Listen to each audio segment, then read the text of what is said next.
So I'm going to remind you I'll give you a 2-minute reminder of where we ended our discussion last class. You remember we parameterized our dimensions as h is equal to h naught plus alpha squared by 4, I believe. Alpha squared by 4. Okay, and then we derived this fusion rule for the short, we derived it for 2, 1 and 1, 2, but then I just stated it for the short operator Rs with phi alpha. This was equal to phi of alpha plus k alpha plus let's call it m alpha minus, where k started out at minus, now which one is r and which one is s? R is alpha plus, I suppose. So minus of r minus 1 and then went all the way up to r minus 1. And m started out at minus of s minus 1 and went all the way to s minus 1. Okay, this is what we saw last class. We also saw that therefore, if alpha was also of the form some r prime s prime, then everything on the right hand side is also of the form some r prime s prime. Okay, and so we concluded that if we start, we take the OP of two representations which have null vectors, representations which have dimensions that set the Kac determinant to 0. Their OP also has the same property, that they're also short representations. Okay, now this is an indication that something really good is happening. Why is it an indication something good is happening? It's an indication that something really good is happening because when you've got a short representation, as we've already seen we're looking at 3-point functions, and as we will see in more detail, the real glory of these theories comes at the level of 4-point functions. These differential equations are the real glory. We will see that. Okay, but we will see that as we go on. But you see, every null vector is associated with a differential equation. Now, if every insertion in your theory is null, then it sounds like there should be enough differential equations to completely solve the theory.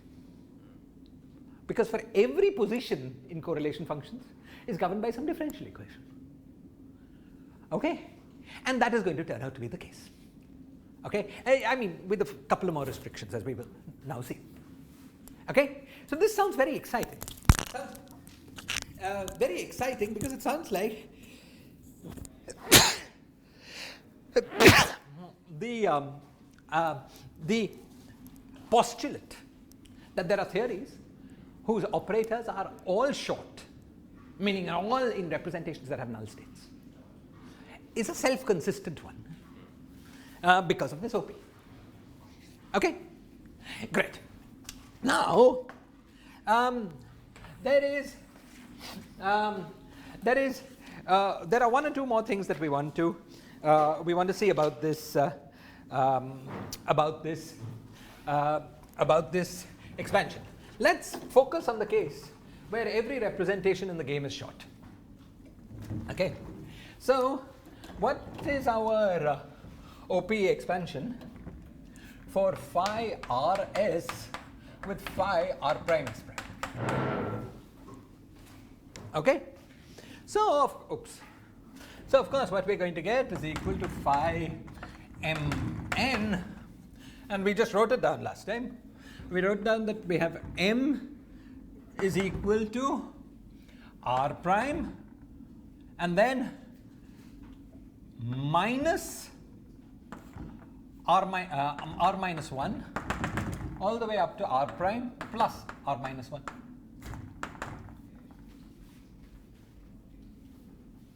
Right? and n was equal to s prime minus s minus 1 all the way up to s prime plus s minus 1. I'm just using that formula and putting in what alpha is. So alpha was r prime alpha plus s prime alpha minus. Just putting that in. Louder? You're assuming S prime. So far I'm assuming nothing, but we will soon see. Yeah. So here what I've done is take this to be the left operator, this to be the right operator, and I got this. But as Karthik's question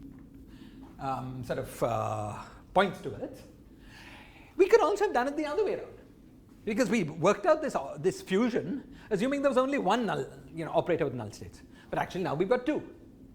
So we could have done it using the fact that this guy is also short. I'm sorry about this blackboard. Okay. If this was an experimental physics classroom, then this wouldn't be. Okay. So if we'd done it the other way around, we would get the same thing here, except the roles of r and s prime would be interchanged. This upper limit is the same. It's invariant under interchange. But this lower limit here of r minus r prime flip sign. Now you remember the nature of these fusion rules that we derived. The things on the right hand side didn't necessarily have to appear. They were the only things that could appear. Nothing could stop those, nothing from the logic that we've espoused so far could stop the coefficients of structures that could appear from being 0. Okay? So now if you get two constraints, one is stronger than the other, it tells you that that when we derived the weaker constraint, some of the coefficients in that weaker constraint would actually have been 0. Okay? So we should get the tighter bound among these two. And the tighter bound is to replace r minus r prime by modulus of r minus r prime. Okay? So the correct fusion rule is to replace this with mod r minus r prime minus 1 and replace this with mod s minus s prime minus 1. And then we're done.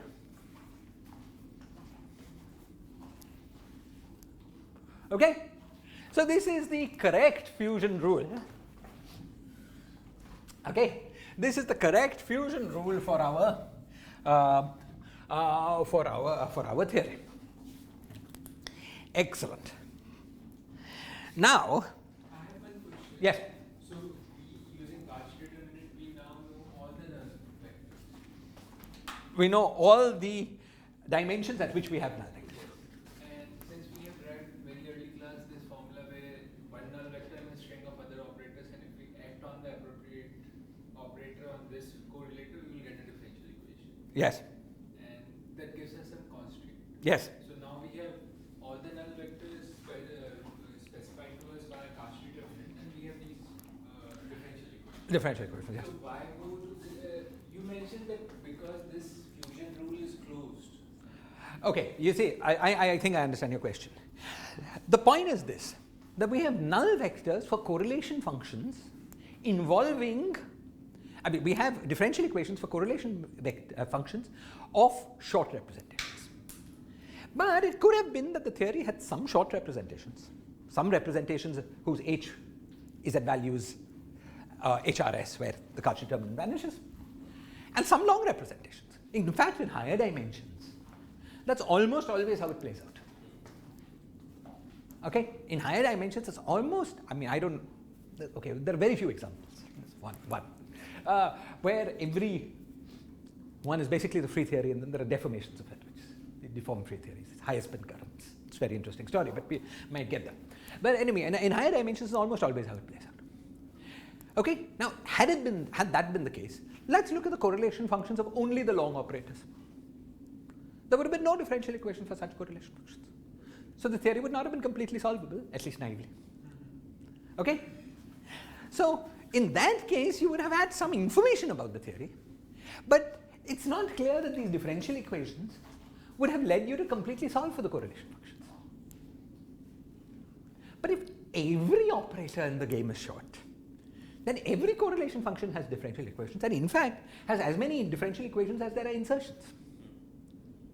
Yes? I'm sorry, what are these short representations? Short meaning representations with null states. Okay, why do I call them short? I call them short because you see, as I've tried to emphasize, when you have a null state, that state is just not there in the theory. You know, that state should be regarded as a gauge redundancy. It's not there. Therefore, the representation generated at that value of h has fewer states than the generic representation, because some states that would have been there are 0. Okay? That's why these are called, or at least that's why I call them, short representations.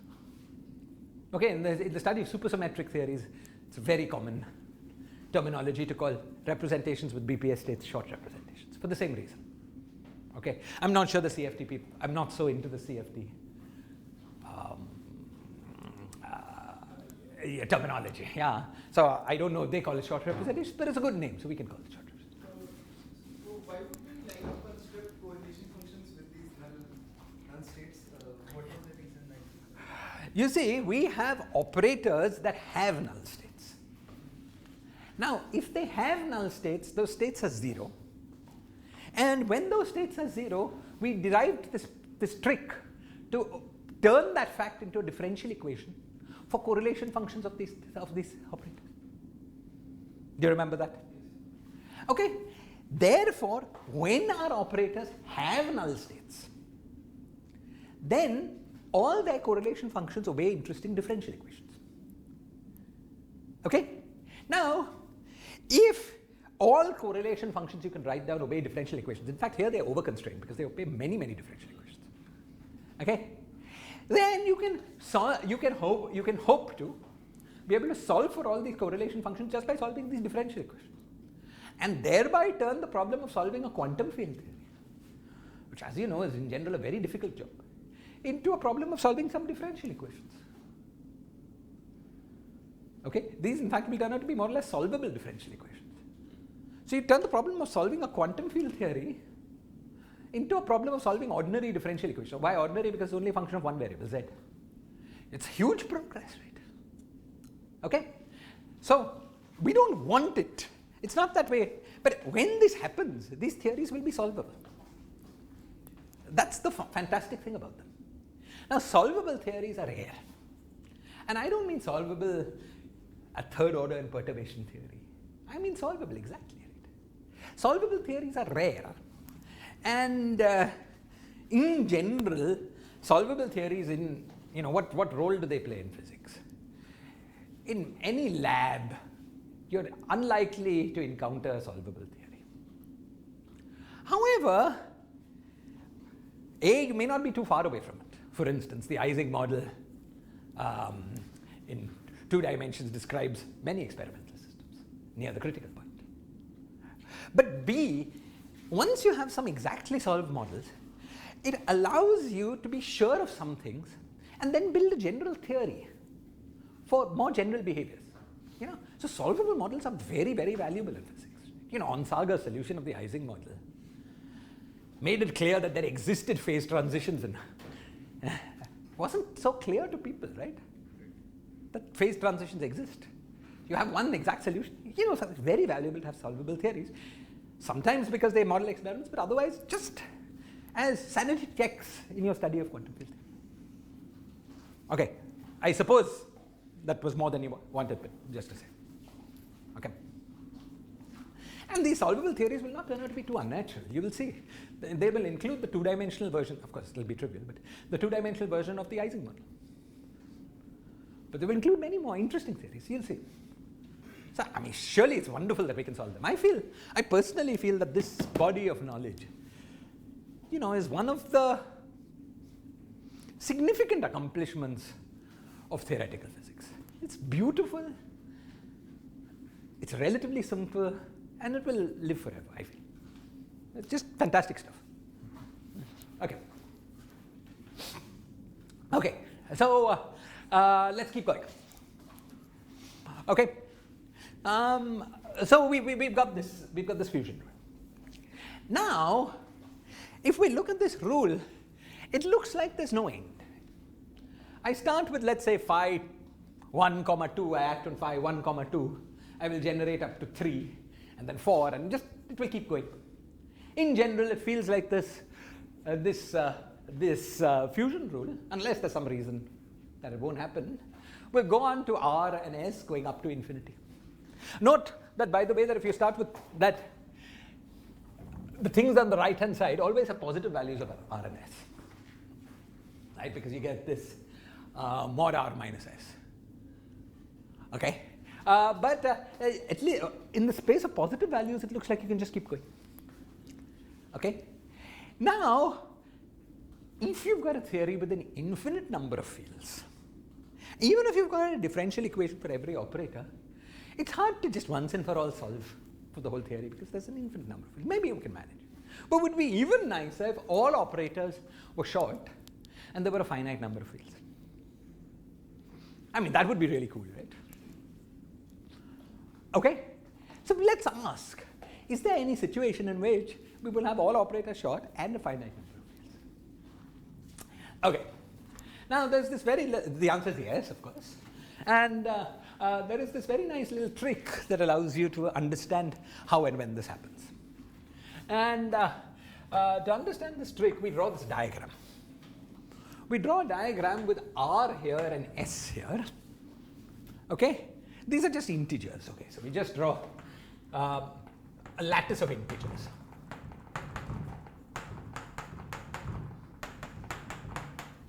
Okay, so the point R, which is 3 and S is 2, is this way. Well, so far I've done nothing. Okay. Then on this lattice of integers, I draw a line. This line passes through the origin, and I choose the slope of this line to be minus alpha plus alpha minus. So this line is y is equal to minus alpha plus alpha minus by x. Okay, so this is y, this is x. All good? So far I've just drawn a line on some graph. Who can stop me? Minus alpha plus alpha minus. Now,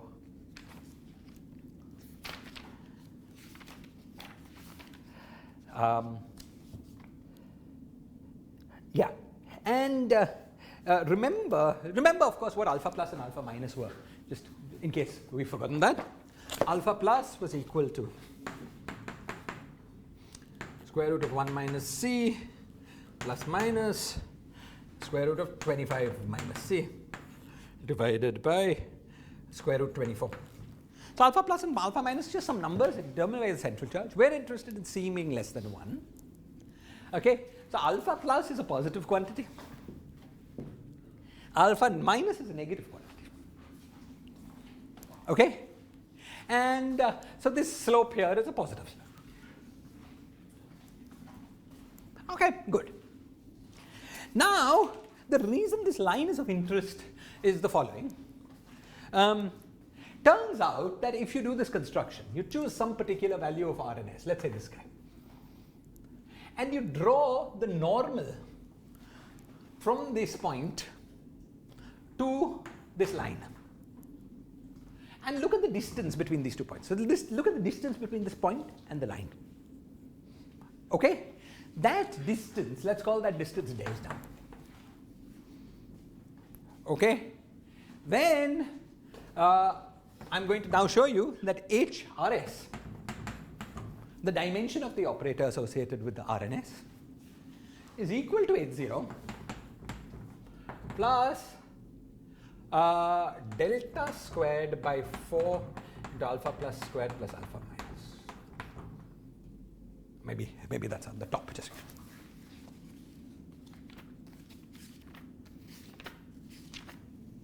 top.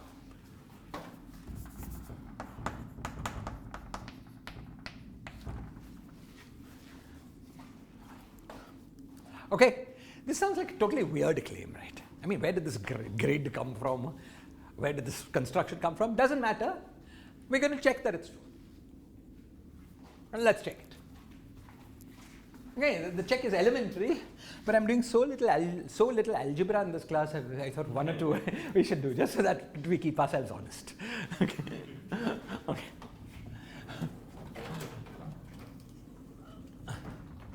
Okay. So how do we check this? Well, let's look at the equation of that line. It's alpha minus y plus alpha plus x is equal to 0. Now I want a line that's orthogonal to it. So its slope should be alpha minus by alpha plus. You know, products of slopes for orthogonal lines is -1. And so this line, whatever it is, will be alpha plus y minus alpha minus x is equal to something. But this line passes through R and S. So therefore is equal to alpha plus S minus alpha minus y, R. Okay. Now we find where these two lines, where this normal intersects this line. Okay. So let's see. So we multiply this by alpha plus, this by alpha minus, and subtract. Huh? I multiply this by alpha plus, this by alpha minus, and subtract it to get the x coordinate. Okay, yeah.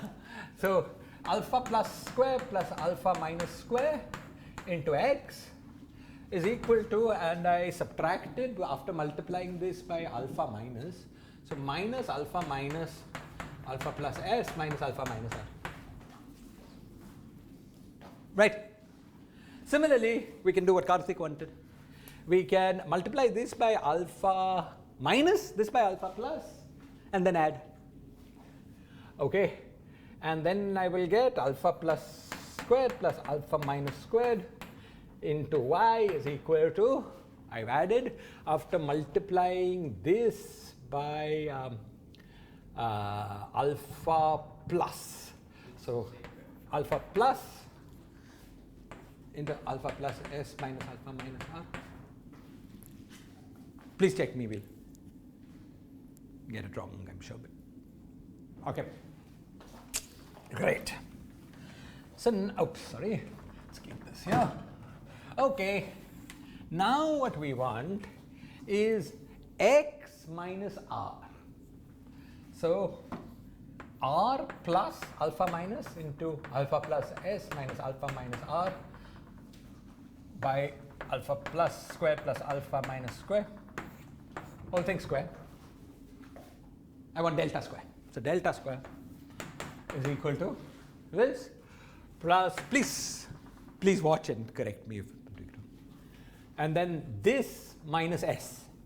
So s minus, fine, s minus alpha plus into alpha plus s minus alpha minus r by alpha plus squared plus alpha minus squared square. Okay. Now let us see if we're skillful enough to do this.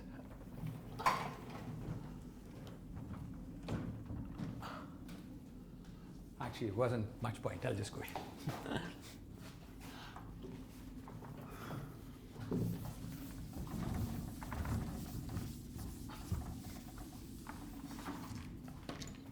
Okay. Now let's look at that first bracket. R, actually it's better to have it, sorry.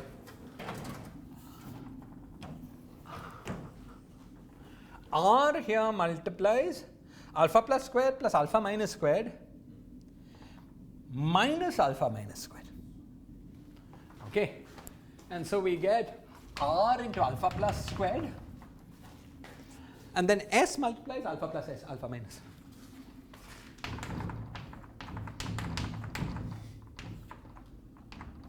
The whole thing square divided by alpha plus square plus alpha minus square square. Okay. And let's look at this guy. Here this S multiplies alpha plus squared plus alpha minus square, and then minus alpha plus square. So you get alpha minus square. So you get plus s into alpha minus square plus alpha minus r square divided by alpha plus square plus alpha minus square. Delta squared is equal to this. Okay, that's good. So now we take alpha plus out. Common here. So you get an alpha plus square. And then what remains here is r alpha plus plus s alpha minus. But that's the same thing that remains here. R alpha plus plus s alpha minus after you've taken an alpha minus out square. And so we get alpha plus squared plus alpha minus squared r alpha plus plus s alpha minus the whole thing squared. And then divide by this. So this divided by alpha plus square plus alpha minus square. But remember, so this is delta square. And therefore delta squared by 4 into alpha plus square plus alpha minus square is equal to this divided by 4. But you remember our formula for HRS. This was equal to h0 squared plus r alpha plus s alpha minus the whole thing squared divided by 4. And so we've proved our formula. We've proved this. Okay. I did this algebra for you because it just sounded so weird to me when I read it. You know, what is the connection? I thought just to convince you. Okay.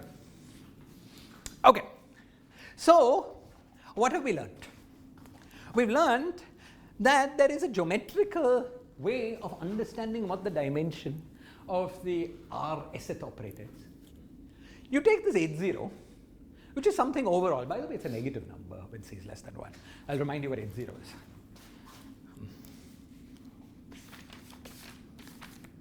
H0 was 1 by 24 into c minus 1.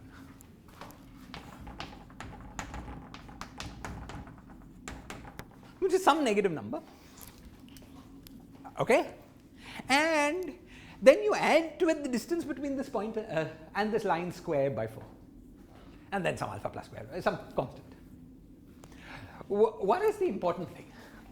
The important thing here is the following. Suppose this line, this slope here, that slope up there, this alpha plus by alpha minus, suppose it was some irrational number. In that case, it would never pass, this line will never pass through any of the points on this grid. Yeah, the points on the grid are integer points, right? So it will never pass through any of the points on this grid. But there would be points on the grid that would come arbitrarily near to this line. There would be points on the grid that would be very far away from this line. Okay?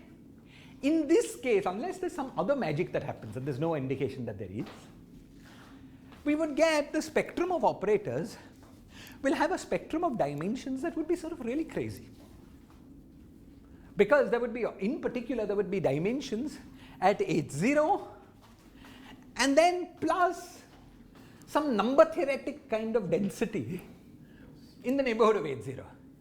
You know, the kind of things that mathematicians do, set of all rational numbers. It's some sort of infinity, it's not the set of real numbers. If you're trying to deal with a spectrum like that, you know, good luck. There's no gap and there's no continuum either. It's weird. It's weird. It's kind of thing a mathematicians like, not a physicist like me. Okay? This sounds bad. However, suppose the slope is rational.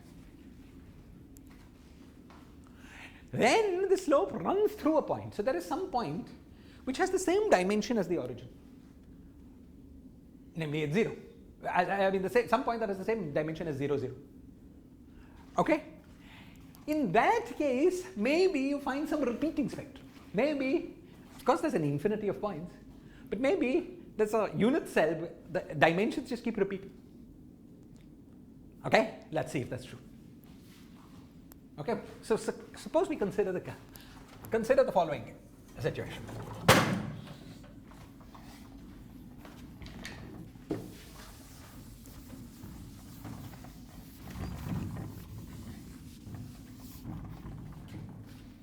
But the operator line was the point will be non-unitary because H naught is less than Yes, in general, everything we are talking about here will be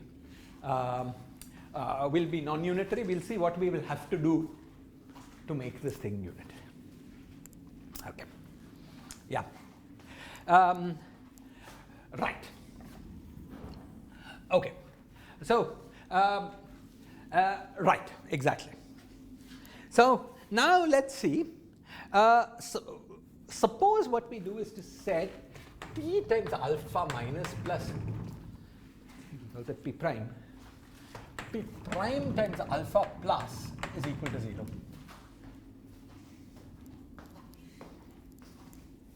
Suppose there exist integers p. Remember, alpha minus is negative, alpha plus is positive, so these two integers will have the same sign.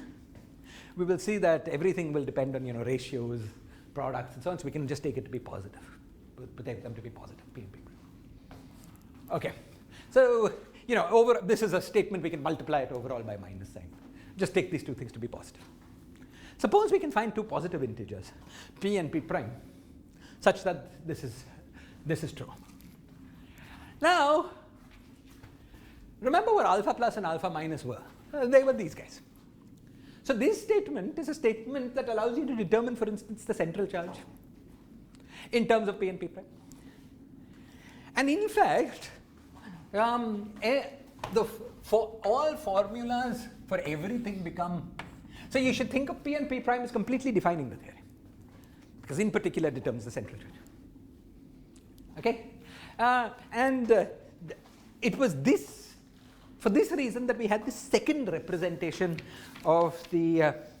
I'm going to remind you of this. I don't know if you remember, but when we talked about this Kac determinant, we wrote down 3 representations for the HRS. The first one we've used a lot, like for instance here. The third one we used when we talked about minimal model, when we talked about unitarity. This M representation. We'll come back to that in a minute. Okay, now we're going to use the second one. I'll just remind you of the formulas then. The formulas were that in the second way of looking at it, we parameterize the central charge by 13 minus 6 into t plus 1 by t.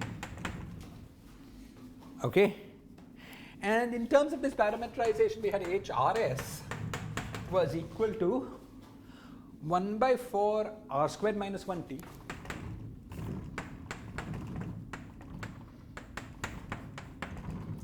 plus 1 by 4 s squared minus 1,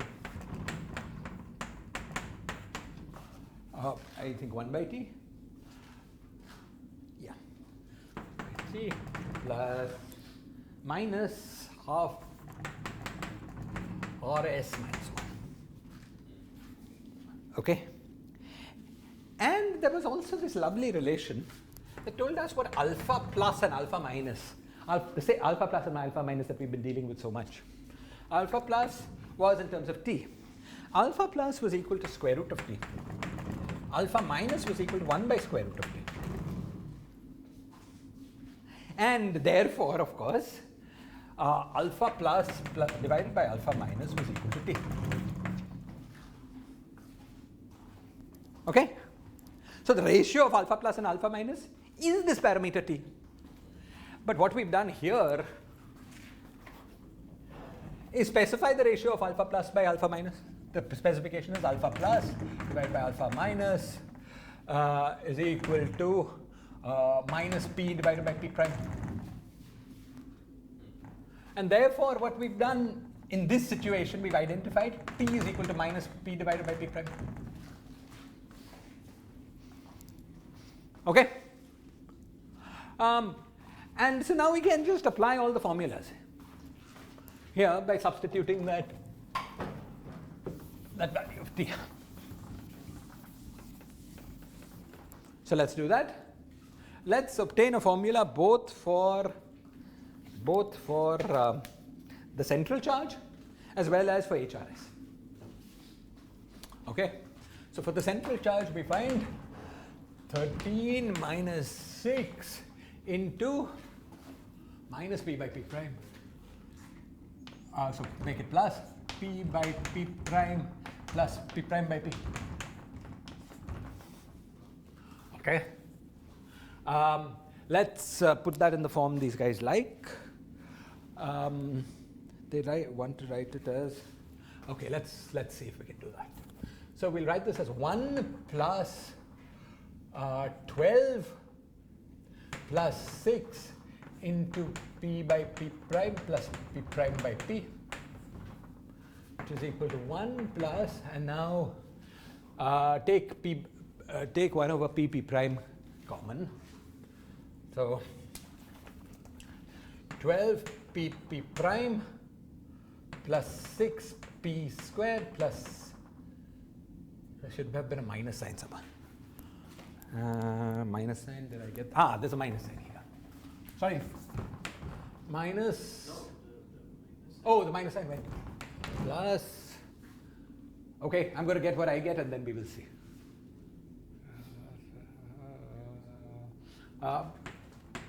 Plus 6p prime squared by p prime.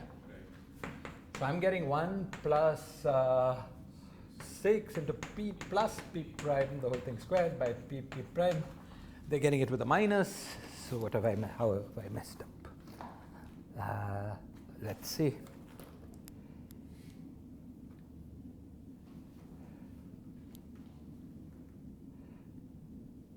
Oh, they've got t is equal to, oh, sorry. Sorry. I messed up here. I messed up in telling you these relations. Alpha plus was square root t, alpha minus was minus 1 by square root. And therefore t, alpha plus by alpha minus was minus t. Okay? And therefore p by p prime was t. P, not minus p by p prime. P by p prime was t. Then there is a minus here. Okay. Then there is a minus here, meaning minus 12. Yeah. There is, this is minus, but this is plus. Okay. So this is 1 plus, and so then we get 1 minus with a minus. Yes. Right, because this was minus and minus. Okay.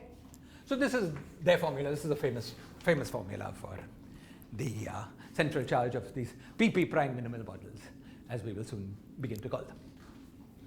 Okay, so C is equal to 1 minus this. Great, that's good. Now let's get another formula like that for HPQ.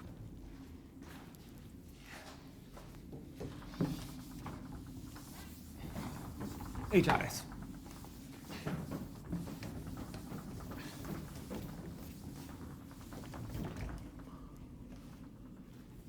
Okay. We had HRS here. So we had HRS and we just have to plug in. So T was P by P prime. So is equal to 1 by 4 R squared minus 1 into P by P prime plus S square minus 1 into P prime by P minus 1 by 2 into RS minus 1. Sorry, say again? There's a 1 by 4 in front of S. 1 by 4, thank you. 1 by 4. Excellent. Now we want to put it in the form that they like. Okay. I'm going to write down what they claim and then we will see if we can see it's true. They're claiming that we get PR minus P prime S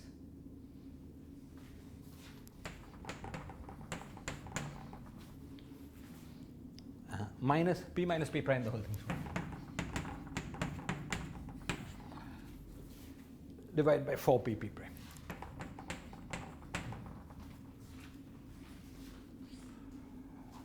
Okay, let's check a few terms in this. Let's check. Clearly we get, there's 1 by 4 P prime, so the denominator becomes 4 P prime. This, if we write this as 1 by 4, this will become have a 2. Okay, so let's look at the term, for instance, with the RS. The RS will be minus 2 RS PP prime, and that gives minus 2 RS PP prime. Okay, we can check one more term, for instance. Let's look at the P squared term. Let's look at the P squared R squared term. That should just be 1. And that comes from this here, P squared R squared, which is 1. Okay, you can check this. This is okay, so this is true. So HRS is equal to this. So let's write that here. HRS is equal to PR minus P prime is square minus P minus P prime, the whole thing square, the whole thing divided by 4 P prime. Okay. Good. So far we've just done some algebra. Now what does it mean?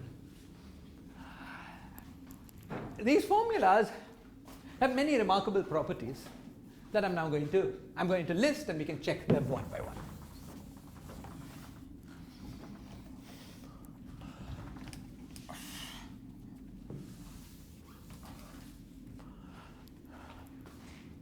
Okay. First property is HRS is equal to H of P minus R and P prime minus S. Right? No, P prime minus R and P minus S. P prime minus R and P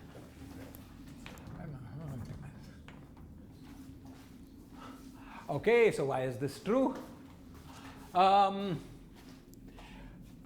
All we have to do is look at this. So we want to do PR minus P prime S, and we want to replace this thing square, and we want to replace R by P prime minus R. So this is P into P prime minus R minus P prime into P minus S. Okay. So PP prime cancel. PR becomes with a minus sign, P prime S comes with a plus sign, but the whole thing is square. So it makes no difference. So you see, it's obvious. It's just true. Okay. So this is property number 1. Okay. Property number 2. Okay. Now, sorry.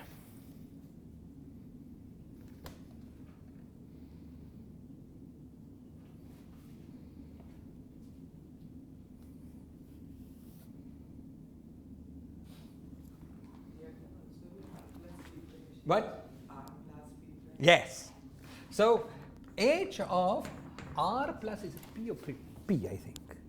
No, R plus P prime. R plus P prime and S plus plus P is equal to HRS. This is property number 2. Right? R plus P prime, S plus P. Okay. Once again, the check is just, we make this R plus P prime, R plus, same kind of algebra. This one. Now, this thing tells us something very important immediately. It tells us that this list of dimensions has periodicity. Okay? In fact, these R and S's, in as much as they parameterize scaling dimensions,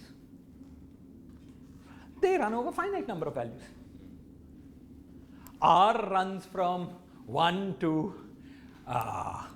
P prime, and S runs from 1 to P. 0 to P minus 1 and 1, whatever, over P prime times P values.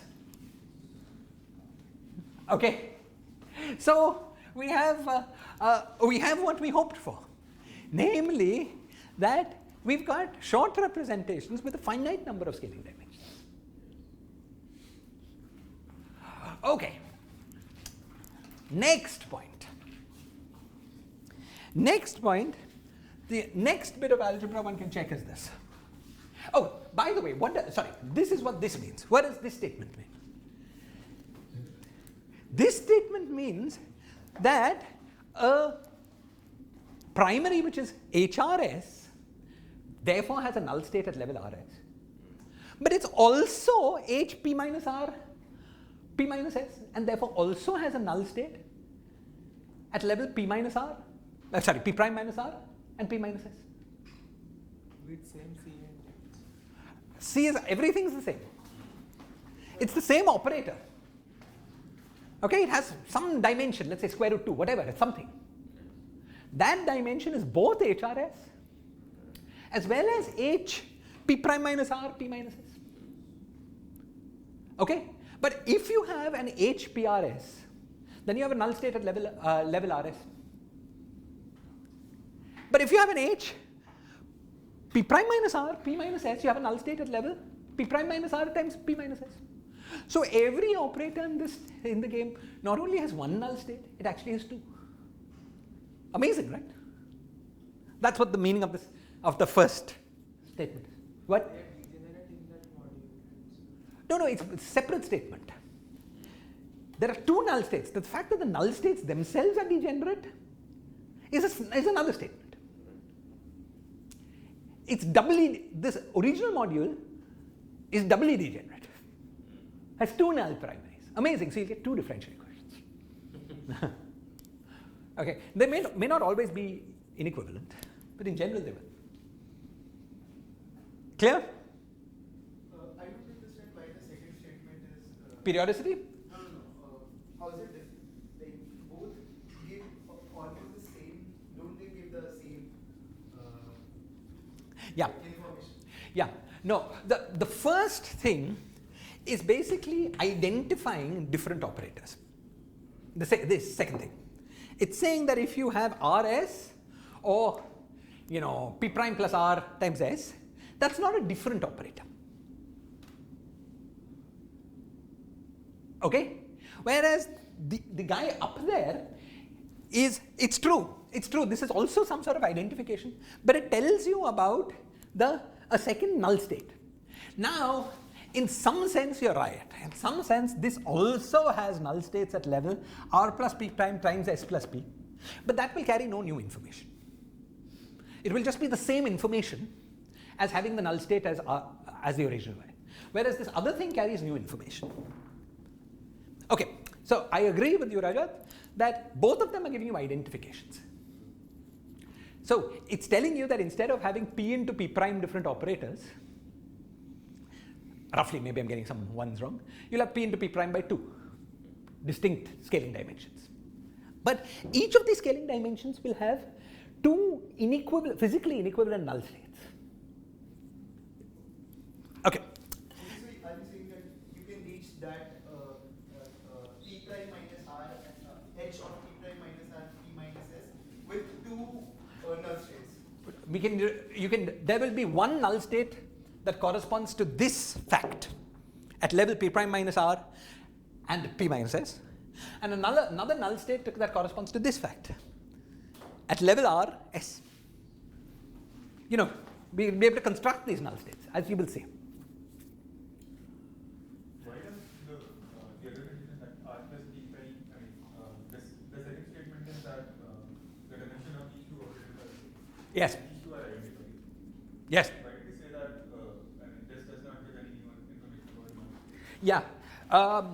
Again, I'm not terribly familiar, but I believe that everything that comes from that second null state, you could have deduced from the original RS null state. This is something that we will have to see as we move in detail. But I think there is no new information in the null states of this, whereas there is here. Yeah. This W, this having two null states. Yes. That has It means that each operator obeys two different kinds of differential equations. Yeah. I think I understand. Yes. I don't know. Okay. Maybe as we go along we will figure it out. I don't know. They can both act as highest representative. Excellent. So let's talk about that. So now the question is, what is the structure of the null states themselves? Okay? And there is this other bit of algebra now one can check. we have HRS plus RS. This is the dimension of the null state corresponding to this way of thinking of it, because it's the null state at level whatever. Okay, this HRS plus RS, this is equal to, let me write it down, H of P prime plus R P minus S, which is equal to H of P prime minus R P plus S. The fact that these two are equal is just this kind of manipulation. Okay, now I won't try to check this is trivial algebra. Let's focus on what it means. You see, the null state, as we have seen, the null state at level RS is itself a primary. What is its dimension? Its dimension is HRS plus RS. But that dimension is the same as this by algebra. Namely, it is another null state, it is a null state that appears in the Kac determinant. And therefore it tells you that this null primary, this primary that is both primary as well as descendant, is itself is a primary of a short representation. Can you say that? Yes. Remember that HRS has a null state at level RS. The dimension of this null state is HRS plus RS. But remember that when you've got a null state, it is both a descendant, of course, but also a primary. So now we've got a new primary. This is the primary of all the null states. We've got a new primary at whose dimension is HRS plus RS. But algebra tells you that HRS plus RS is equal to H P prime plus R P minus S. Namely, it is one of the dimensions that appears in the Kac determinant. So this primary, the null state itself is a primary, and it is a primary of a representation that itself contains null states. In fact, it contains null states at level P prime plus R times P prime minus S, and also at level P prime minus R times P plus S. Okay? So you see that the null states themselves are short representations. This is what makes the computation of the character of these representations a difficult job. If all that you had was a single null state, which itself was a long representation, then all you have to do is to pretend that the original representation was long and subtract the long. But now we're going to get some recursive kind of thing, because we're subtracting something which itself has null states. So we have to be a bit clever. It's not, you don't have to be too clever. Just have to work it out. But you understand that it's a slightly intricate problem. Okay? And there is a similar relation for the other guy, which is that HRS plus this level, this level, P prime minus R into P minus S. Okay, this is equal to HR 2P minus S, which is equal to H 2P prime minus R S. Okay, so you remember that our representations are two null states. Both of them are themselves primaries of null representations, of short representations.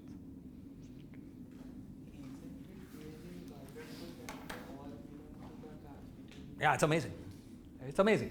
Tells you that the whole structure is living within the short representations. Even the null states themselves live there. Okay? Again, this does not happen in higher dimensions.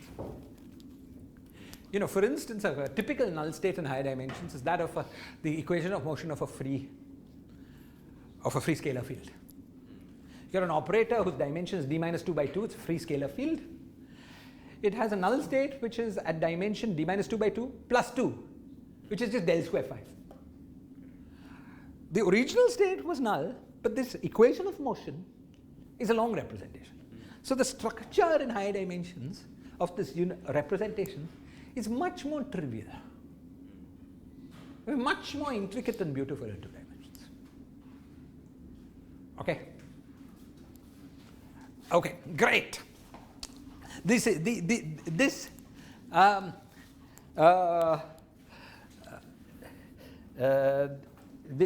is what this is what we wanted to discuss.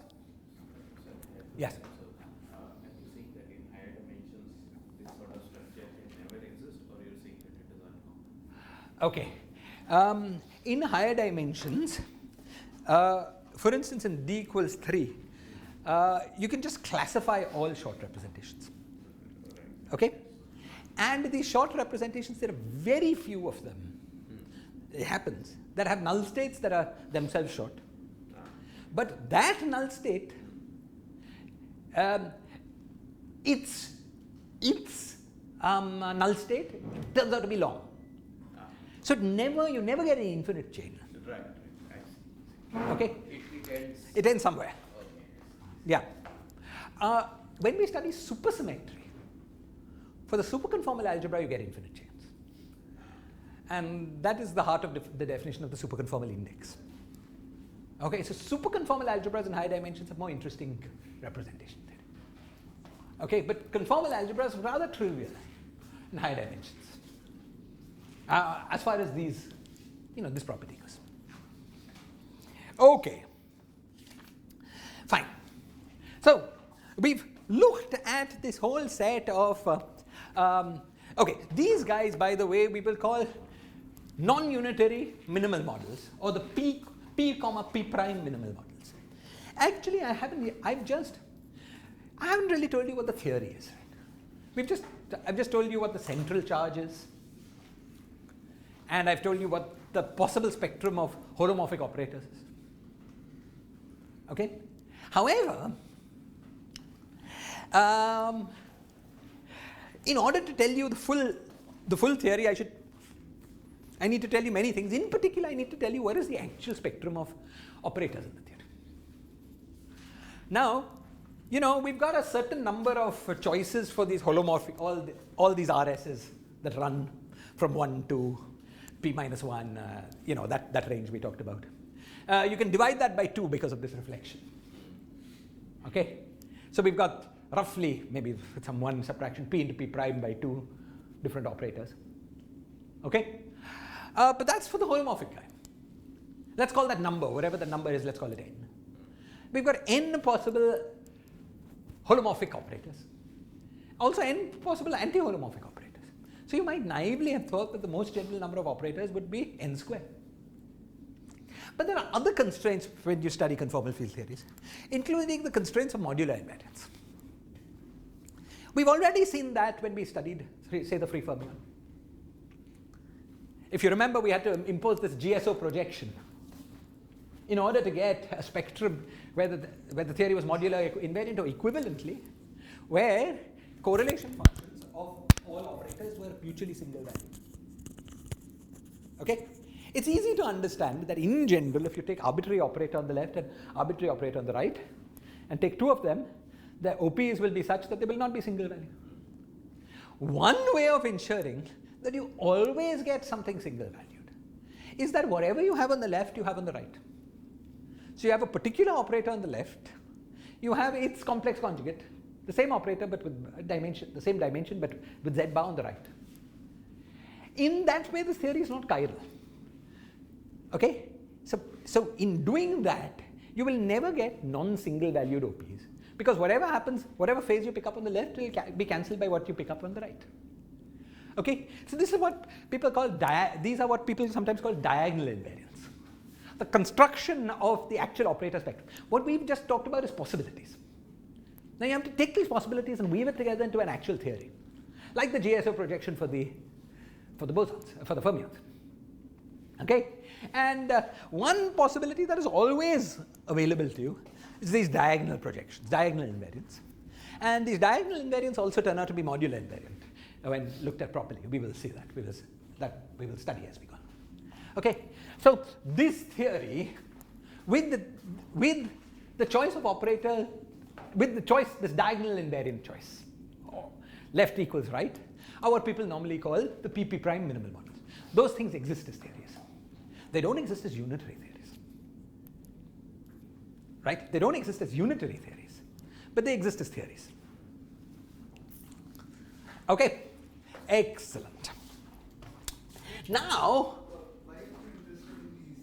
why are we interested? You may or may not be interested. You see, some StatMech models, there are two ways of getting conformal field theories. One, you take some field theory and you flow to the IR or something like that. Okay, there you need a unitary theory. But there's another way of getting a path integral, which is just doing classical statistical mechanics. When you do classical statistical mechanics, you get the same mathematical structure as a path integral.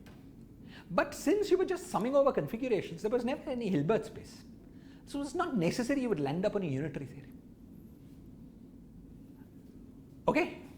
So for some purposes, unitarity is a distraction. Not so much for the purposes we are most, in high energy physics, mainly interested in. We largely want unitary theories.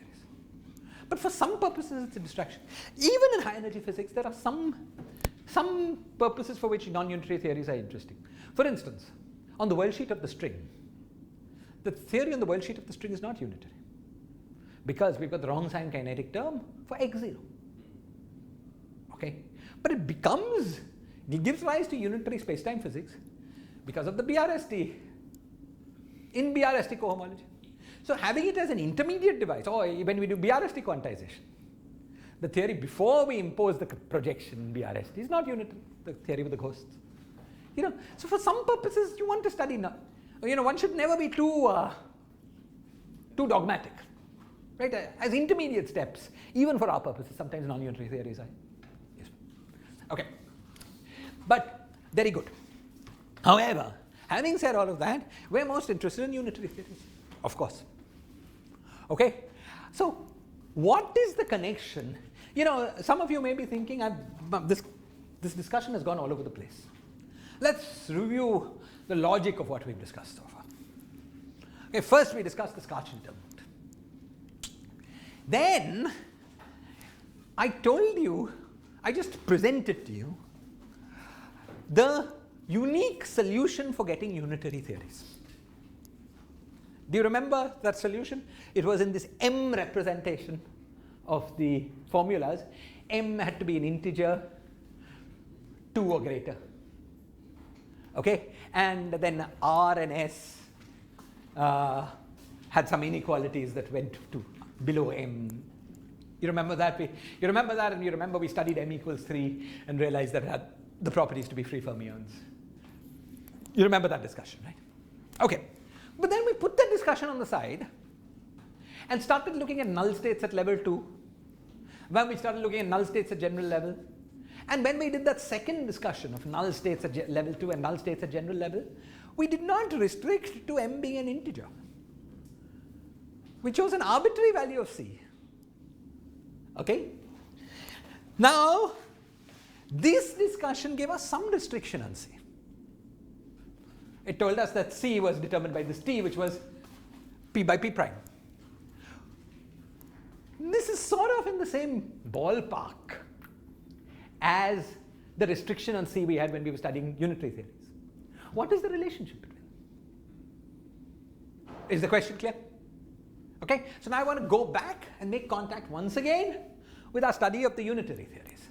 What is the relationship between this discussion and the study of the unitary theories? Okay, so let's go back and let me remind you of the formulas we had on the board when we studied unitary theories. Okay, let's keep these formulas up here. So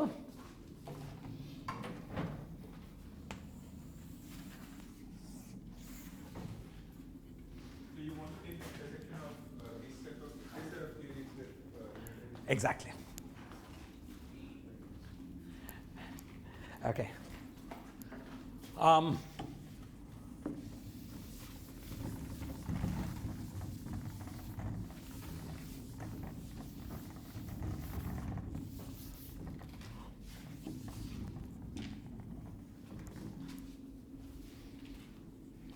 Okay.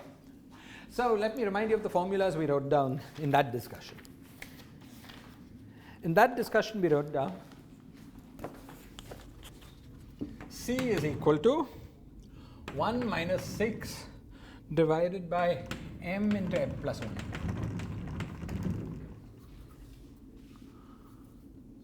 And HRS is equal to m plus 1 into R minus ms, the whole thing squared minus 1, divided by 4 into m plus 1. Remember, m was any integer from 2 onwards, and we had this. Now, if you look at these two formulas, you see that if you take p prime, p is equal to m, and p prime is equal to m plus 1, you'll get the same formula. Oh, yes, p minus p prime then becomes 1, good, m into m plus 1. And here, p is equal to, I think maybe we want p is equal to m plus 1. So p is equal to m plus 1, so, and p prime is equal to m. So then we get m plus 1 into r minus m into s, okay, minus 1 divided by 4 into m plus 1. Okay, so you see that when you said p is equal to m plus 1, p prime is equal to m, you recover the formulas here. Okay, great. So we recover the formulas there. Now, therefore, it seems like these non-unitary minimal models, when we choose p is equal, p and p prime to differ by 1, will reduce to their unitary counterparts. In fact, this is more or less a proof, because if you believe that original story that I told you about these values of m, you have unitary theories. Okay, we land there. However, there's an instructive way of just seeing it directly.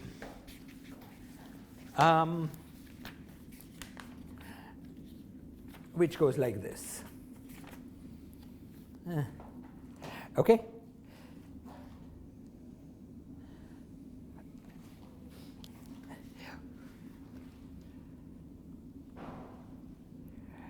What one can try to show is the following. Okay, one can just look at this set of the range. I'm going to write down the range here. Actually, I may have said this range.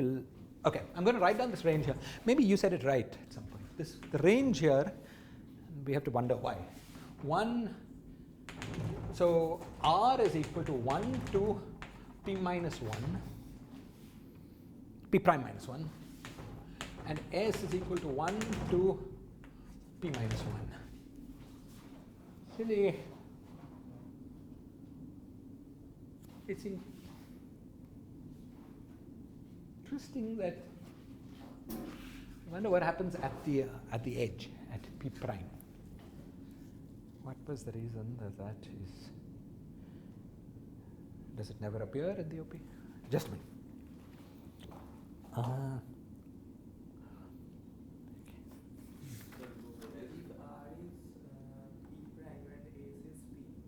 What? Yes, because what? What? Say again. You say when R is p prime. But let's suppose we take R to be p prime and S to be anything. Okay. R is p prime. S is anything. In particular, as you say, we'll get 0. I'm a little confused. There's probably some. What? Positivity of H? Yeah.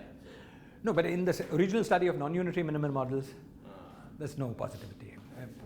Just a minute. They probably said this.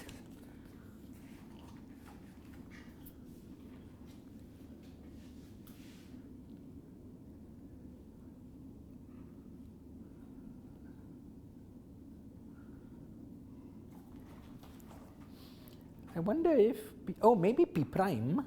But sir, H add S as both the levels starting from 1, right? It can't read singular. If we impose the periodicity, but we can take P prime minus S. Yeah, but I'm wondering if you can start from 1, but then if you generate P prime, there's nothing you can do about it.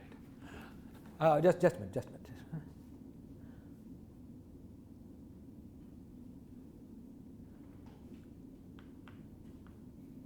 minute.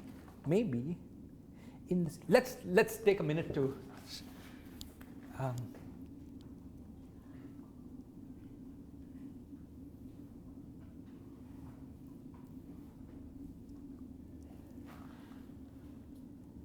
sorry, just a minute.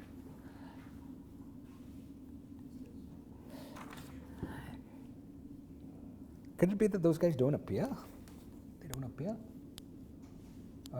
Let's take them. Should we do it online? Let's try.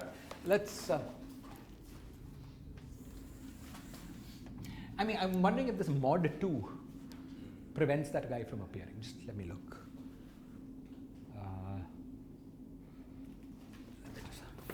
Phi of S. Good.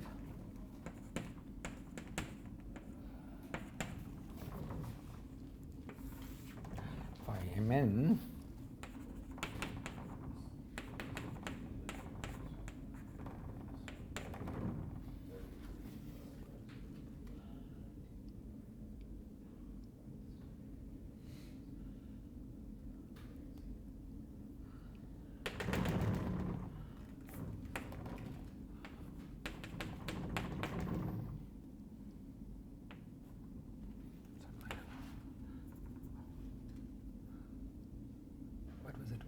What was our, do you remember our range? Okay, Ben, minus 1, right. N is equal to. Sorry, but what's the range? I'm sorry, I'm just trying to clear in my head what range of values P and P prime run over. Sorry, R and S run over for the operators. Your specific issue is when R is equal to P prime or S is equal Yes, to P prime. P. This is what they write in the book. Right. And I wanted to understand why R is P prime, let's say S is something else. Is that ever generated in the OP? If so, why? How can we throw it away? Because it's not periodically related to something else with 1. Sorry, maybe this is something I should do offline. Yeah, maybe I should do it offline because I will mess around and waste a lot of time. Okay, for some reason that I don't completely understand at this point, the range of operators in this theory is this. Okay, let's accept this for a minute and go on. I'm not totally sure why this P prime and S prime is not generated. Maybe it just never appears in the OP. I will get back to you about this. I'll get back to you about this. Okay. But if we accept this for a moment, okay, what you can prove, the book quotes some fancy mathematics lemma as some theorem that establishes this. But anyway, you can easily check it for small numbers yourself. Okay? What you can prove is that if you run over this range and you look at this formula, okay, then there will always within this range be some values of R and S that give you a negative number for this dimension, unless P minus P prime is equal to 1.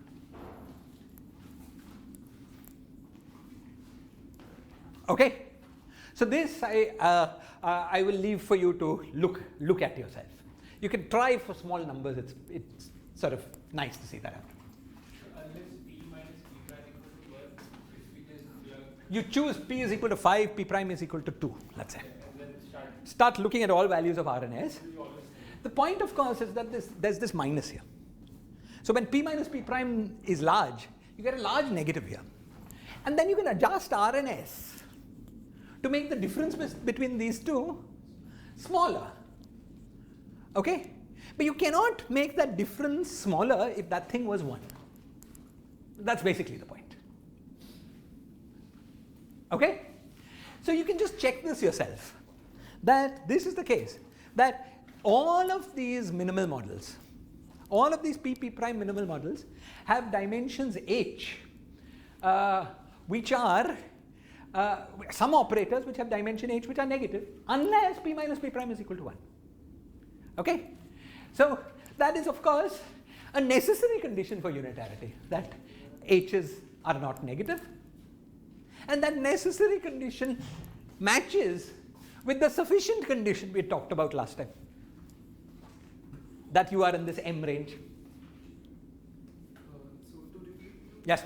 you are saying that for P prime, P equals P prime plus 1, you will have all RS such that HRS is always greater than 0. Is always greater than 0. But not if P prime, if P is not equal to. If P prime, if P is, There can be some HRS which have positive. there will be some HRS which are positive, but there will be others that are negative.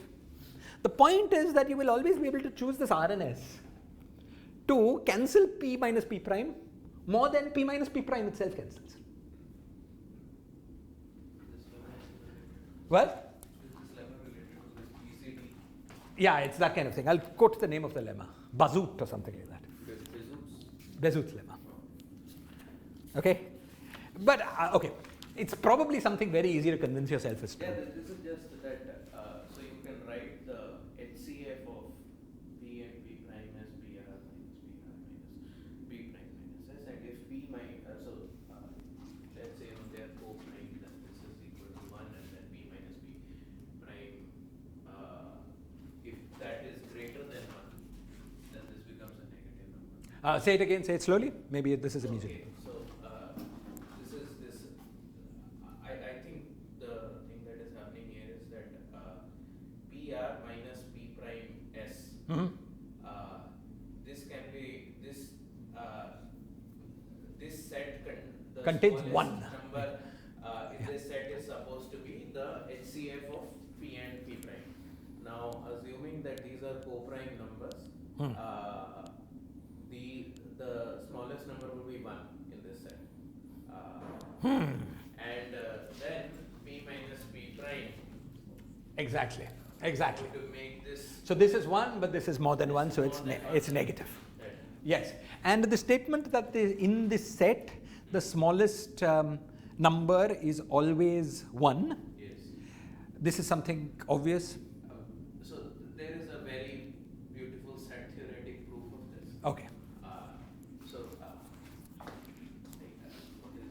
There is some book which has a. Lovely. So there is a beautiful proof. So great. so there is a beautiful proof that tells us, but Karthik has given us more detail. It's useful that if you vary R and S over these numbers, the minimum value of this is the HCF, because P and P prime are prime. That HCF is 1. So this cancellation can be achieved even up to 1. Okay, whereas this guy was more than 1 when P and P prime. Great. Okay, so that that connects with this unitary thing. Okay, so the story here is that we've got these these non-unitary P prime models. Okay, which may have some use. In fact, we will go through some examples of use in other areas of physics, or not exactly looking at a unitary conformal field theory, but there's a subset of them, namely this one parameter subset. Okay, this one parameter subset, which are the unitary minimal models. And when we talk about the unitary minimal models, once again we have in mind this diagonal invariant, where the operators are in this diagonal way. Okay, now the last thing I want to tell you about today. Okay, we have a little time. The last thing I want to tell you about today is is about the identification of these unitary minimal models with Landau-Ginzburg theories. Okay, so we've alluded to this previously, but I wanted to say this a little more specifically now. Okay, we're almost at the end of our general discussion of minimal models. Our discussion where we left many things to, we will be able to show that. This is basically chapter 7 of this big yellow book. There are some things in chapter 7 we've not discussed. Maybe I'll talk about that next time. Or maybe depending on, maybe we'll go on to chapter 8. Chapter 8 we have, there are more technical discussions. There's the actual construction of the null states at higher levels. There's better understanding of these, of the Kac determinant. We will also discuss, we will also start discussing really the meat of these theories, namely the differential equations for 4-point functions and so on. Okay, so that's all good stuff. It's exciting stuff that is ahead of us. Okay, but yeah, so the last general thing I wanted to tell you about, probably the last general thing that I wanted to tell you about, was the connection between these Landau-Ginzburg theories and minimal models. Okay, so first let me quickly tell you about these Landau-Ginzburg theories once again.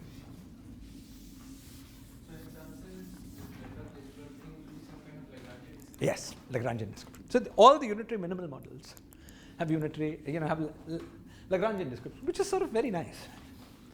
Okay, two ways of thinking come together. I said some of this in an earlier class, but I'll say it again because it's important.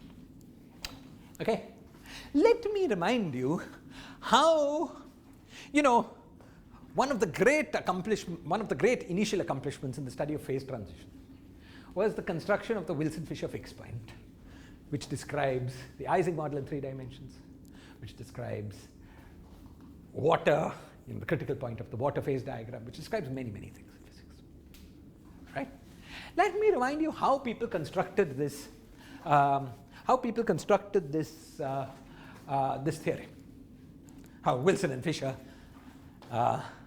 constructed this theory.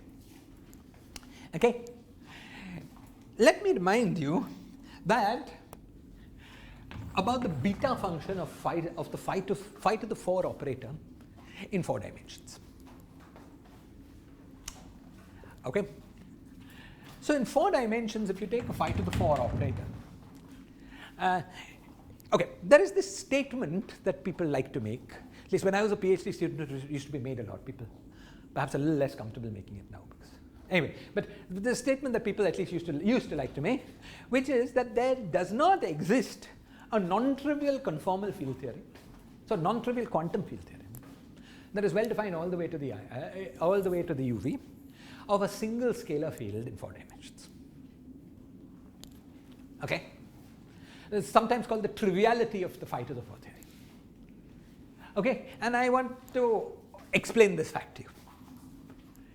So suppose we take this Lagrangian, which is S is equal to del phi the whole thing squared plus lambda phi to the 4.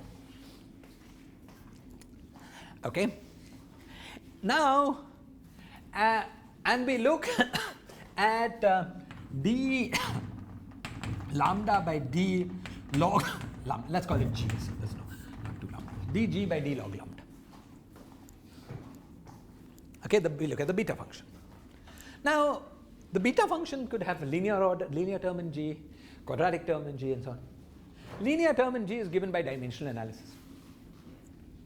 Okay, so the linear term in G in 4 dimensions is 0 because phi to the 4 around the free fixed point has dimension 4. Okay, so we're looking at renormalization group flow away from the free fixed point because we're looking in perturbation theory. Okay, so linear term is given by dimensional analysis, so we get is equal to 0 into g squared. So I want to write 0 into g, and then there is a g squared term. Okay, now there are 2 ways of looking at RG flows. You can look at RG flows towards where lambda increases towards the UV or towards the IR. Let's think of it as increasing towards the IR. Okay? It'll be, we get the opposite sign if we increase towards the UV. Okay? So when we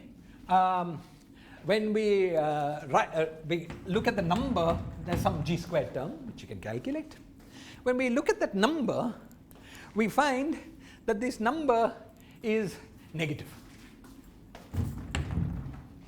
In the usual high energy convention would be positive. It would grow towards the UV or decay towards the IR.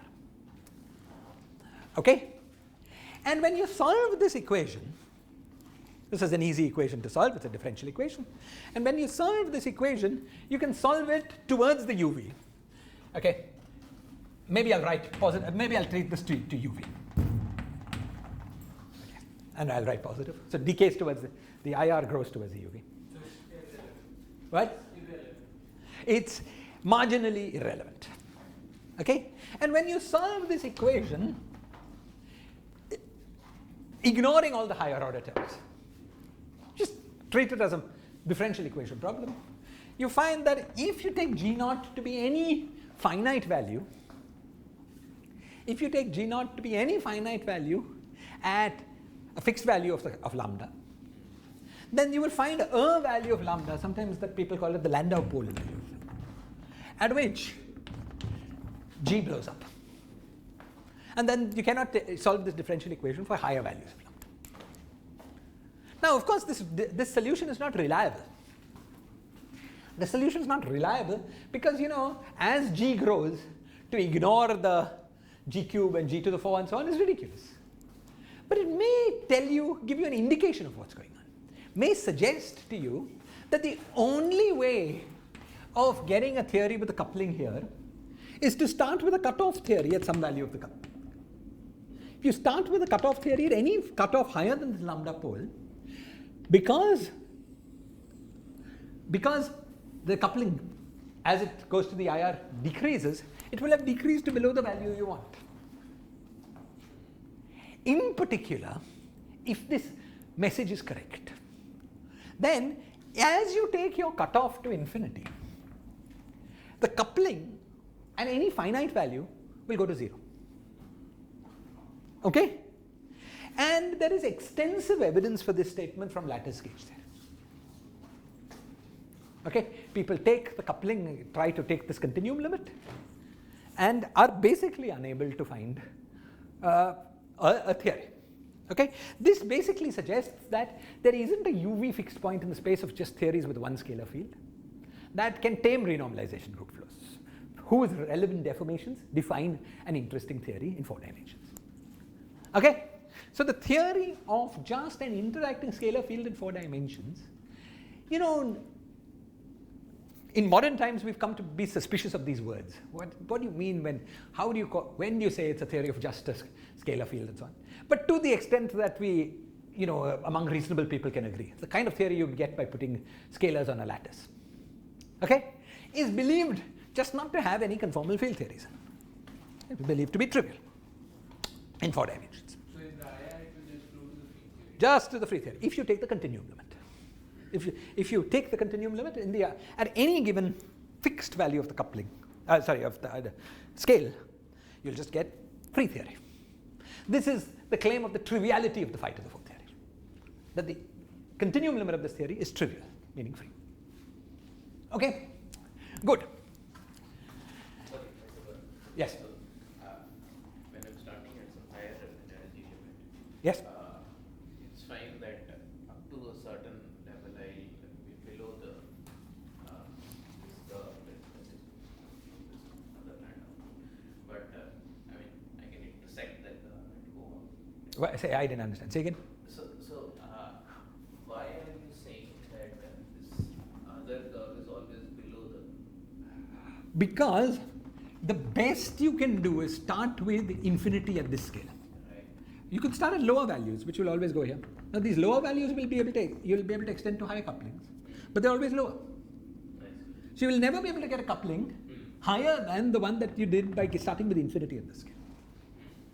That is the intuition. Now it's a very it's a very dangerous argument because we're using perturbation theory where perturbation theory is manifestly not valid. But it suggests something that you can then check.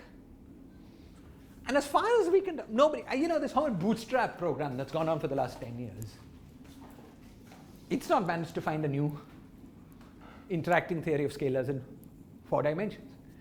All evidence is that it's correct, that this reasoning is correct. I mean, no theorems, but all evidence is that it's correct. I see. No,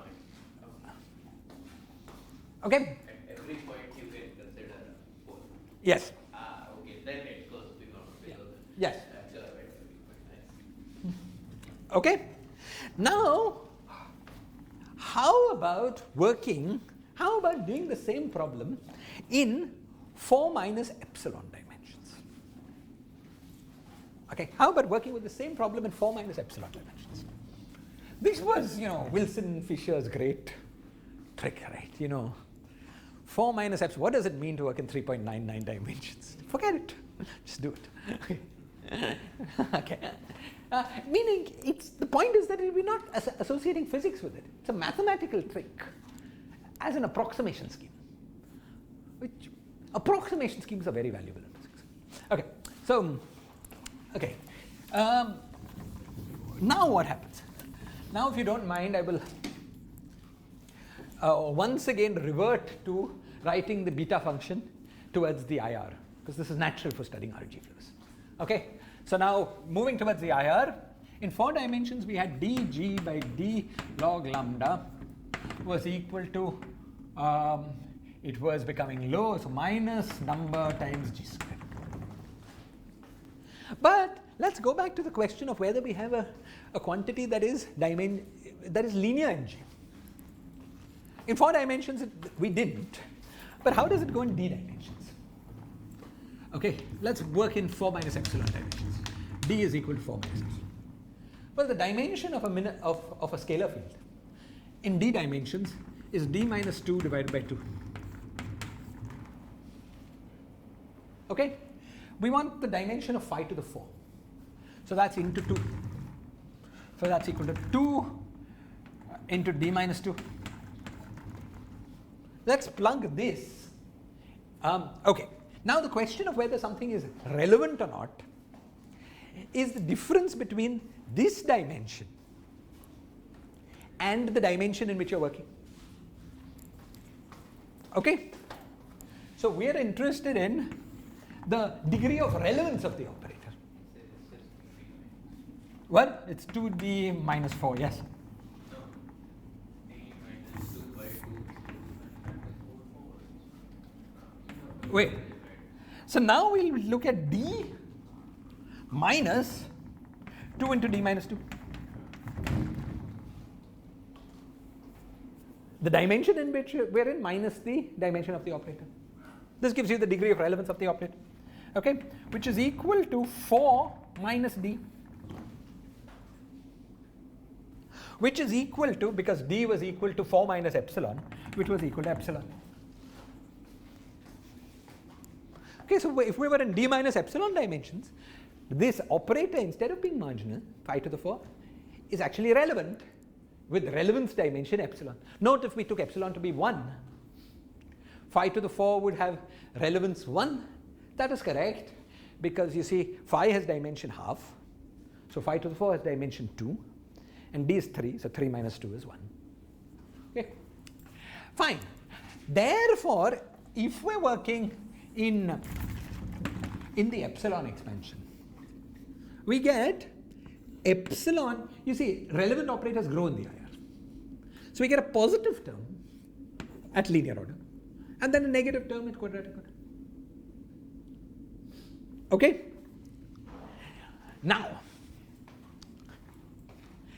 what starts happening? As we flow towards the IR, G starts out very small. We can ignore this term initially. Okay?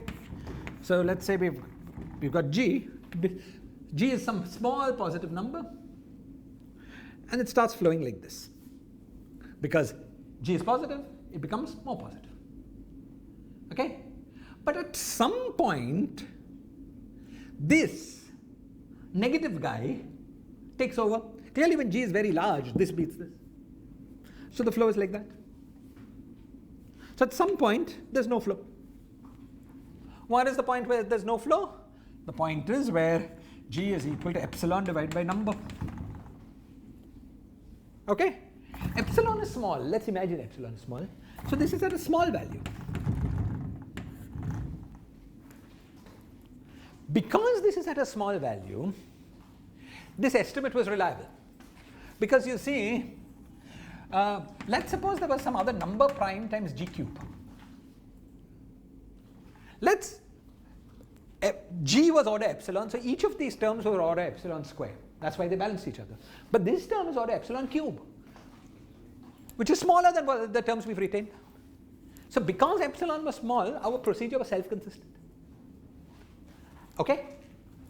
And so, at least formally speaking, when epsilon is small, we get a conformal field theory because we get a fixed point of the renormalization.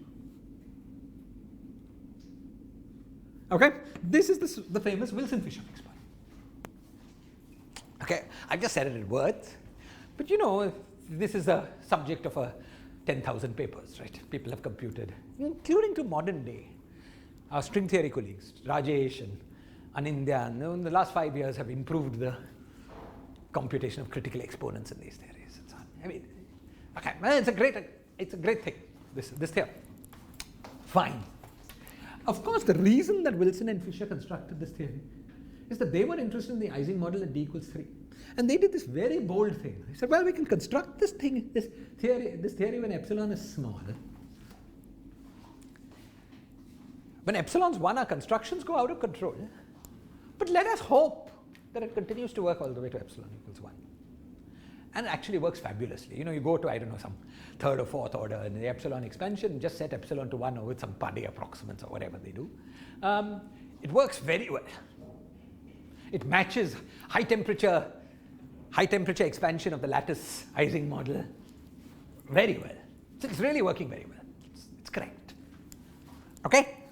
So this was one technique used to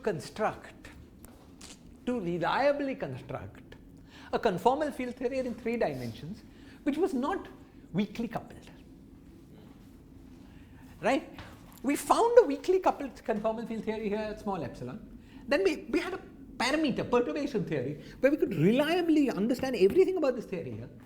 And then you sort of put your hands up and hope that it works to epsilon equals 1. You have other ways of checking, works fabulously. Okay? Great. Now, you can ask, suppose we try to do the same construction. Okay, was this clear? Okay. You can ask, suppose we try to do the same construction for phi to the 6th theory. Can we try the same construction for phi to the 6th theory? Okay, but now you will say, well, what are you talking about? Because phi to the 6th theory in 4 dimensions is an irrelevant theory because at dimension 6 it equals 4. What about phi to the 6th theory in 3 dimensions? You see, in 3 dimensions, phi has dimension half. Phi to 6 has dimension 3. Okay? So once again, we've got an operator that is marginally relevant. Okay? Now, once again, you can try to play the same game. Now, whether this game will work in d minus 3 minus epsilon dimensions or 3 plus epsilon dimensions depends on the sign of this number. Okay? Turns out that in all of the series of theories I'm talking about, the sign is the same. It always is the same sign as for this phi to the 4 in 4 dimensions. In fact, it's hard to get the opposite sign, right? This is why Gross and Wilczek got the Nobel Prize. They managed to get the opposite sign, but they needed gauge fields for that. It's hard to get it for, with scalars. Okay? So, this number always is positive. Same game will allow you to construct a phi to the 6th theory in 3 minus epsilon dimensions. Okay? Now you can hope this theory will make sense all the way down to epsilon equals 1 and so down to d equals 2. Sounds like a reasonable hope.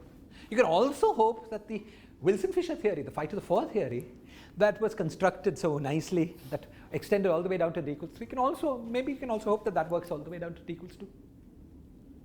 Okay? In fact, okay, as we will see. Okay. Now that we've got this ambitious, we can try to be more ambitious. We can ask, what about phi to the 8th theory? And now you're thinking, well, phi to the 8th theory is irrelevant, phi to the 8 is irrelevant even in 3 dimensions. But we've got sort of adventurous, right? We don't need to work in integer dimensions. So we can find a dimension. It's not an integer. We can find a dimension in which phi to the 8 is marginal. And then work in epsilon expansion around that. Okay? And then if we've done it with phi to the 8, we can do it with phi to the 10. In fact, we can do it with phi to the 2m. Now, as m becomes large, what is the dimension in which phi to the 2m is marginal? Well, let's see. You want dimension of this field times a large number to be some small finite number. That can only happen if the dimension of the field is going to 0. But there is one dimension in which the dimension of the field goes to 0, which is 2. So clearly, as m goes to infinity, this dimension that you start doing this construction goes to 2. Okay? Now, this looks good, right? Because, you know, that phi to the 4 extends all the way down to d equals 2 is a bit wishful. Perhaps phi to the 6 extends down to d equals 2 is a little less wishful. Phi to the 8 a little less. But phi to the 2m as m goes to infinity is not wishful at all, because you'll be within the realm of perturbation theory to go down to d equals 2. Epsilon will be very small. Okay? So the same construction that was made for the Wilson-Fisher construction, for the Wilson-Fisher theory, okay, can be repeated an infinite number of times. Note that there is one infinity of parameters, one infinity of integers. M starts with 2, because phi to the 4, and goes to infinity. Remind you of something?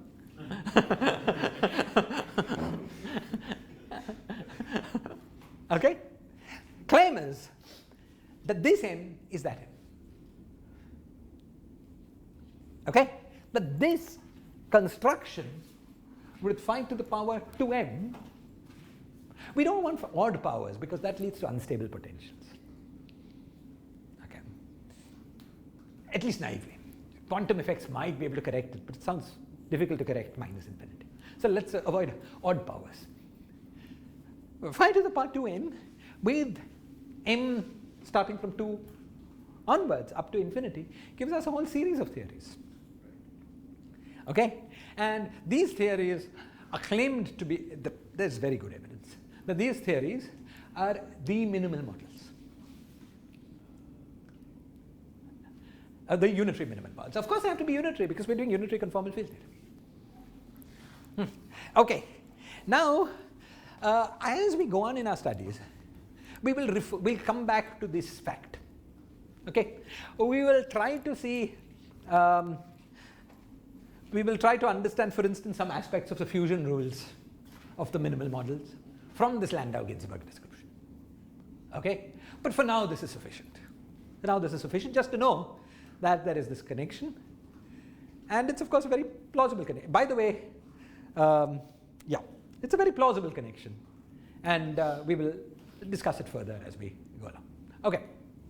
D equals 2. You were saying that we can have phi to the 2m and we can just go on like this. So these are like distinct points in the moduli space of theories, right? Distinct point in the moduli space of what? Theories. Theories. These are distinct, isolated, distinct conformal field theories. So we can have RG flows from One to the other, exactly. we can go all the down to phi square, right? Yes, we can go all the way down to phi square. Phi square is the trivial theory because there's a mass gap. Mass gap. So you can arrange RG flows from any one of these to any one of those. At least you can reliably arrange them when both m and m prime are large. Because then you're within the realm of perturbation theory. you can reliably construct these RG, and this is a game that people played in the 80s.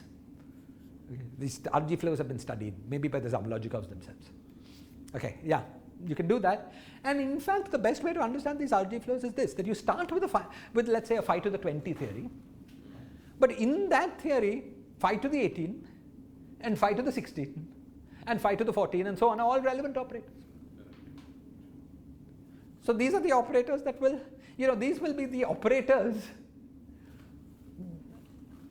some subset of the operators of the spectrum of this minimal model. And RG flows described by this will in the end up in the theory, which is just, if you turn on a 5 to the 6, in the end you'll end up with just a 5 to the 6. Right? That's the one that is most relevant in the IR. It's very intuitive from this point of view, and actually has been made extremely precise in the study of supersymmetric minimal models. Because when you're studying supersymmetric theories, these potentials are not renormalized because, with enough supersymmetry, because they're controlled by superpotentials. So these statements there have been made have been made rigorous statements, at least for aspects of it. Okay, yeah. So I think this is all I wanted to say about in the first round of our